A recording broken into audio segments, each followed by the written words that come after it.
हम बात करें हैं स्टडी अब्रॉड। आपको पता है आजकल बच्चों का रुझान है बाहर पढ़ने का, पहले भी होता था लेकिन अब ज़्यादा बढ़ता जा रहा है because of our security reasons, our country crisis इस पे भी है। लेकिन उसके अलावा इस चक्कर में लोग फ्रॉड्स में भी फंस जाते हैं। बहुत से फ्रॉड होते हैं, चाहे वो इमिग्रेशन है, चाहे वो आइल्स है, तैयारी में भी फ्रॉड, इमिग्रेशन में भी फ्रॉड। फ्रॉड की तरफ ना जाएं, कोशिश करें, पूरा चेक करें, होमवर्क करें, हम किसके पास पढ़ने जा रहे हैं, किसके पास तैयारी के लिए जा रहे हैं, किसके पास इमिग्रेशन के लिए जा रहे हैं। आप लोगों से स्टार्ट करूंगी कि फ्रॉड्स बहुत ज़्यादा हो रहे हैं। एग्जैक्टली अब हमारे पास आइल्स की जैसे बात चल रही थी, तो आइल्स में एक नया फ्रॉड आया है, डन बेस आइल्स। डन बेस आइल्स व्हाट डज इट मीन? अब क्वेरीज आती हैं, वो कहती हैं कि सर हमें आइल्स करना है बट डन बेस करना है। अब मेरा भी क्वेश्चन होता है what do you mean by done base. तो उनका कहना ये होता है कि सर हमें पता चला है कि आप हमारी प्रिपरेशन भी कराएंगे और आप हमें सिक्योर कर देंगे कि आप हमें 6.5 बैंड्स भी दिलवाएंगे, तो आप हमें बताएंगे कितने पैसे हमें आपको देने।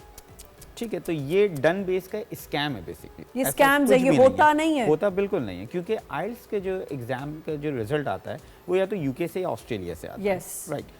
टेस्ट यहाँ ज़रूर कंडक्ट किया जाता है, 3 टेस्टिंग सेंटर्स हैं जहाँ टेस्ट कंडक्ट होते हैं। एंड देन उनकी वो 3 कौन से हैं? AEO Australian education office, IDP and BC British council. ठीक है, ये 3 टेस्टिंग सेंटर्स हैं। तीनों में सिर्फ टेस्ट कंडक्ट किया जाता है और इनके एग्जाम्स जो हैं वो इनके पेपर्स, इनकी वीडियोस यूके जाती हैं, वहाँ से असिस्ट होकर आ जाती हैं। सो ये स्कैम्स हैं। प्लीज़ अगर आप किसी भी सोशल मीडिया पे ये देख रहे हैं तो प्लीज़ मत करें, अपने बच्चों को मत भेजें। ये स्कैम्स हो रहे हैं, पैसे भी जाएंगे और आप बाहर भी नहीं पहुंच सकेंगे। छोटी सी बात मैं ऐड करूंगा आपके चैनल की तरफ से, आपके शायद नॉलेज में नहीं हो, KPK और पंजाब अनफॉर्चुनेटली 2 साल से ब्लैकलिस्ट है ऑस्ट्रेलिया और कनाडा पे। ना करें यार, 2 साल से, और ये 3rd ईयर है कि उन्होंने वजूहत ये है कि उन्होंने स्कैम किस तरीके से किया कि किसी भी तरीके से उन्होंने एक खास मखसूस टेस्टिंग सेंटर से कुछ जुगाड़ जो कहते हैं वो की, और उन्होंने अपना आइल्स का फेक रिजल्ट बनवा लिया। Once they reach for the interview, जब वो इंटरव्यू में गए हैं तो वो जो बच्चा था उसके स्पीकिंग में बैंड थे 6.5 और वो बोल ही नहीं पा रहा था, वो इंट्रो ही नहीं दे पा रहा था। वहाँ से उन्होंने कॉल किया गया और उसके बाद जब उसका दोबारा टेस्ट कंडक्ट किया गया, वो इवन 5 बैंड्स भी नहीं लेके आया था। तो 2 साल, अब तो 3रा साल हो गया 2025 में कि KPK और पंजाब ब्लैकलिस्ट है ऑस्ट्रेलिया कनाडा में, जस्ट एजुकेशन के लिए भी आप नहीं जा सकते। ठीक है, इसी तरह फ्रॉड्स होते हैं, इलीगल इमिग्रेशन हो जाती हैं। इलीगल इमिग्रेशन तो एक अलग टॉपिक है, लेकिन डंकी के उसके हवाले से भी लोग प्लीज़ मुझे बताएं। अच्छा देखिए, पहली बात तो ये कि जो इलीगल माइग्रेशंस होती हैं वो definitely that is not the positive sign for Pakistan. हमारे यहाँ पे क्यों होती हैं? ऑब्वियसली लैक ऑफ अपॉर्चुनिटीज़ है। आधे ज़्यादा लोगों ने तो जहाँ ईजीएस्ट वीज़ा था वो भी बंद हो गया। अच्छा, जो डंकी की आपने बात की, अभी आप कुछ अर्से से देख रही होंगी कि बहुत सारी जो शिप्स के थ्रू जो लोग जा रहे हैं वो उनके इतने सारे हादसा हो रहे हैं, उनकी शिप्स उलट जाती हैं, उनके जानी नुकसानात होते हैं। उनको बेसिकली जो कंसल्टेंट्स होते हैं वो बेसिकली बच्चे होते हैं या वो बेसिकली लोग होते हैं जिनके पास नॉलेज नहीं होती, कोई क्वालिफिकेशन नहीं होती, कोई स्किल नहीं होता, और उनको बेसिकली सुहाने ख्वाब दिखाए जाते हैं कि आपने पाकिस्तान में रह के तो कुछ किया नहीं है, अब आप वहाँ जाके बहुत कुछ कर सकते हैं। तो वो बेचारे अपने वो छोटे छोटे ख्वाब लेके चले जाते हैं, कुछ पहुँच जाते हैं, जो नहीं पहुँचते वो पानी की नज़र हो जाते हैं। ठीक है, अब उसमें होता यह है कि जो बच्चे या जो लोग वहाँ पे पहुँचते हैं उनको भी वहाँ पे कोई बहुत ज़्यादा फैसिलिटेशन नहीं की जाती, क्योंकि ऑब्वियसली ना उनके पास कोई स्किल होती है, ना उनके पास कोई डॉक्यूमेंटेशन प्रॉपर्ली होती है, ना उनके पास कोई क्वालिफिकेशन होती है। वहाँ जाके वो फंस जाते हैं। वो छोटी छोटी जॉब्स करके वो अपने घर वालों को बता रहे होते हैं कि भाई जो है वो हम आ तो गए हैं बहुत प्रॉपर्ली यहाँ पे इलीगल माइग्रेट के थ्रू, लेकिन जो है वो यहाँ पे किसी किस्म का कोई हमें फैसिलिटेशन नहीं दी जा रही, या फिर जो है वो हम कोई बहुत ज़्यादा अर्निंग नहीं कर रहे। ठीक है, आपके प्रोग्राम के तवज्जो से मैं यही लोगों को बताना चाहूँगी कि जो इलीगल माइग्रेशन है that is not the positive thing, उससे कोई फ़ायदा नहीं होता। आप पॉजिटिव तरीके से निकलें, और प्लीज़ वो लोग जो कि ये काम कर रहे हैं, ठीक है, कोई स्टिंग ऑपरेशन होना चाहिए उनके अगेंस्ट, उनको पकड़ा जाना चाहिए, या फिर बहुत आसान है क्योंकि ऑब्वियसली वो लोगों से भी व्हाट्सएप के थ्रू ही जो वो कनेक्ट हो रहे होते हैं। व्हाट्सएप के थ्रू उनको देखें कि कौन लोग हैं, कौन एजेंट्स हैं, कौन कंसल्टेंट्स हैं जो कि एक हाई अमाउंट लेके और जो है वो बच्चों को या लोगों को एक और होता है, कुछ पॉइंट्स होते हैं कनाडा के लिए, अगर उसके बारे में थोड़ा सा प्लीज़ बताओ। अच्छा, ऑस्ट्रेलिया और कनाडा की जो इमिग्रेशन है वो पॉइंट बेस्ड सिस्टम ही है जी। अगर हम कनाडा की बात करते हैं तो कनाडा में 67 पॉइंट्स मिनिमम रिक्वायर्ड होते हैं, जो कि प्रोग्राम कहलाता है फेडरल स्किल वर्कर पॉइंट्स। ठीक है, तो इसमें 67 पॉइंट्स में वो इवन ऑस्ट्रेलिया हो या वो कनाडा हो, तो इसमें जो मेजर फैक्टर्स होते हैं वो age, education, experience, English proficiency, और इसके अलावा अगर स्पाउस के एजुकेशन एक्सपीरियंसेस हैं जी जी, या आपके पास फिर कुछ बोनस पॉइंट्स मिलते हैं। लेट्स से आपके कोई फैमिली मेंबर कनाडा में मौजूद है, आपके ब्लड रिलेशन में, और इसके अलावा आपने अगर कोई एजुकेशन या एक्सपीरियंस आपका कनाडा का है तो ये कुछ बोनस पॉइंट्स आपको मिल जाते हैं। तो अल्टीमेटली अगर आपके 67 पॉइंट्स पूरे होते हैं तो आप क्वालिफाई कर लेते हैं कैनेडियन इमिग्रेशन के लिए, एंड देन उसके बाद चैलेंजेस डिफरेंट है।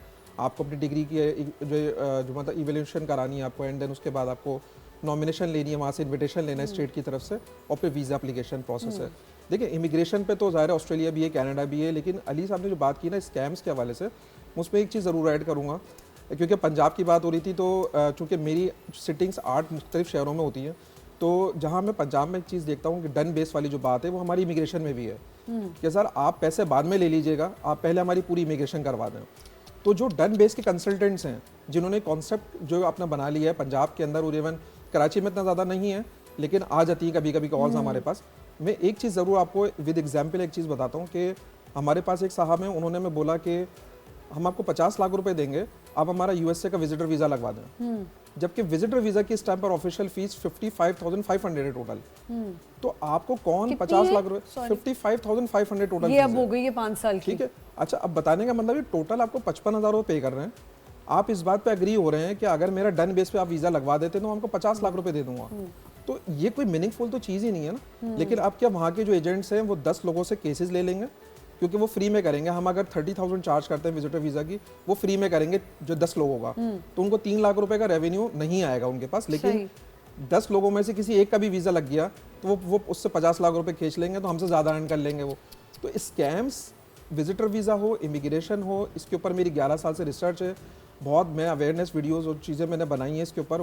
मैं कंटिन्यूसली बताता हूँ कि आप कंसल्टेंट्स की जो उनके रजिस्ट्रेशंस हैं, उनके गूगल के रिव्यूज़ हैं, उनकी वीडियोस हैं, आप तमाम उनके जो क्लाइंट्स हैं उनको कांटेक्ट करें, आप देखें कि वो कंसल्टेंट सही है, उसकी नॉलेज क्या है, कब से काम कर रहे हैं, एक ही जगह काम कर रहे हैं, क्योंकि ये सारे अनरजिस्टर्ड कंसल्टेंट हैं, ना एफबीआर में रजिस्टर है, ना एससीसीपी कहीं पर भी नहीं है। हर 6 महीने के बाद ये नाम चेंज कर लेते हैं और मार्केट में कई सी जो दूसरी जगह पे ये नए नाम से आ थोड़ा मुझे ईयर टाइम लिमिट भी बता दें हर कंट्री का। जैसे यूएसए कितने अरसे में इमिग्रेशन हो जाती है? यूएसए की स्टेप पर जो इमिग्रेशन का ओवरऑल टाइमलाइन चल रहा है वो तकरीबन 3 से 4 साल के दरमियान चल रहा है EB to NIW का। But it's very important because उसके बाद जो एक और आपको ग्रीन कार्ड वीज़ा मिल रहा है वो फैमिली इमिग्रेशन, इसमें 17 साल लग रहे हैं।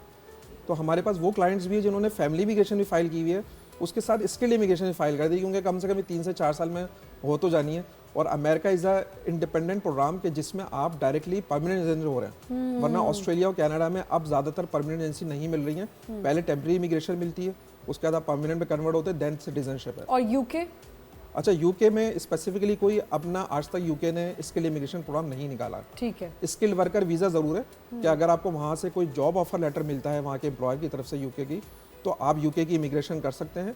नहीं तो आपके पास ऑस्ट्रेलिया, कनाडा, यूएसए और जर्मनी अपॉर्चुनिटी कार्ड, ये वैलिड ऑप्शन है, लीगल ऑप्शन हैं। मैं बोलूँगा इसी हवाले से लोग सर्च करें, उसी पर ही अप्लाई। अच्छा, ये जो आजकल बहुत से एड्स भी चल रही हैं, मैं आपसे पूछना चाहूँगी, फुली फंडेड स्कॉलरशिप्स हर पोलैंड में हो रही है, और ये क्या सच है? देखिए, इटली में ऐसा हो रहा है कि इटली में फंडेड जो है स्कॉलरशिप है, लेकिन इटली में एक रेशो ये है कि 10,000 लोग अगर अप्लाई कर रहे हैं तो कैन यू इमेजिन कि सिर्फ 50 का वीज़ा आता है 10,000 में से। क्यों? क्योंकि ये होता है नीड बेस्ड प्रोग्राम, जिसको आप कहते हैं चैरिटी प्रोग्राम। अच्छा। इटली एक चैरिटी प्रोग्राम जो है वो लॉन्च करता है, जिसमें हमारे यहाँ के जितने भी जो हैं लोग वो अपने आप को बेहद गरीब शो करते हैं और अप्लाई कर देते हैं। अब 10,000 में से रेशियो क्या है? 50 का वीज़ा आता है। तो इसलिए हम पहले कैंडिडेट्स को बताते हैं कि देखें, अगर आप नीड बेस इटली पे जा रहे हैं तो आपको ये माइंडसेट रखना है कि वीज़ा रेशियो के चांसेस बहुत कम है। इससे बेहतर ये है कि अगर आप चाहते हैं कि फुली फंडेड कोर्सेज में जाएं, then we prefer Germany public पे आप जाइए। ठीक है। वो तो यानी कि ये जो हम रोज एड्स देख रहे हैं फुली फंडेड, कहाँ नई कंट्रीज की आ रही है, फुली फंडेड स्कॉलरशिप मिल रही है बच्चों को, विद पासपोर्ट भी आपको बाद में मिल जाएगा। तो ये सच है? नहीं ना, नहीं, क्योंकि ये भी एक स्कैम की। मैं रोज अपनी बेटी को भेजती हूँ वो फुली फंडेड स्कॉलरशिप। नहीं, ये एग्जैक्टली आप इसको इग्नोर करिए। अच्छा, मास्टर्स के बारे में थोड़ा सा बताएं कि मास्टर्स कहते हैं कि आप स्कॉलरशिप, आपको मास्टर्स, मोस्टली बच्चों को मास्टर्स पे स्कॉलरशिप मिल जाती है। देखिए, 16 years of education is must अगर हमें किसी भी कैंडिडेट को बाहर भेजना है। अब 16 ईयर्स ऑफ एजुकेशन के बाद अब कुछ कैंडिडेट्स ऐसे हैं जो बैचलर्स या कुछ मास्टर्स की तरफ आते हैं प्रोग्राम्स के लिए।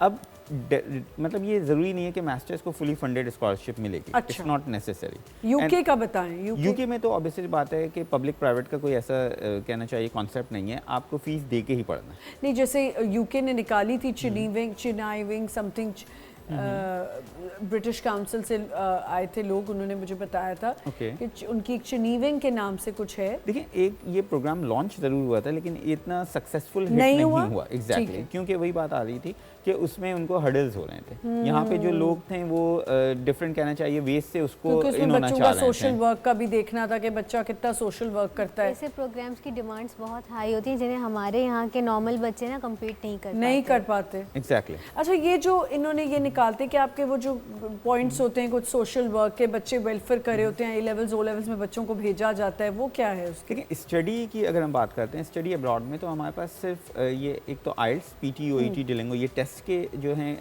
बैंड्स या गुड नंबर्स आने चाहिए, गुड स्कोर होना चाहिए। अगर नॉर्मल स्कूल का बच्चा है तो वो इन क्राइटेरियाज को कवर करेगा।